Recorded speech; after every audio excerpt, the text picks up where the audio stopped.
শুরু করছি কুফরি গল্পের 36তম পর্ব। এবার ইয়াশ রেগে বলে, তোর তো কপাল ভালো যে তোকে কিছু করিনি এখনো। তুই আমার ঈশিতার সাথে যা যা করেছিস তোকে তো পুলিশে দেওয়া দরকার। তোর কপাল ভালো যে তোকে এভাবেই ছেড়ে দিয়েছি।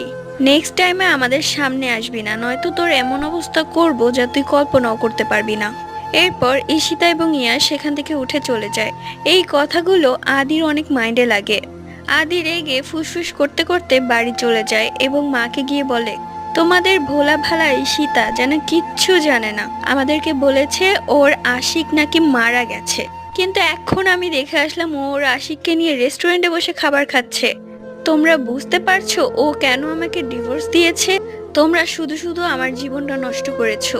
আদির মা সব কথা শুনে অবাক হয়ে যায়।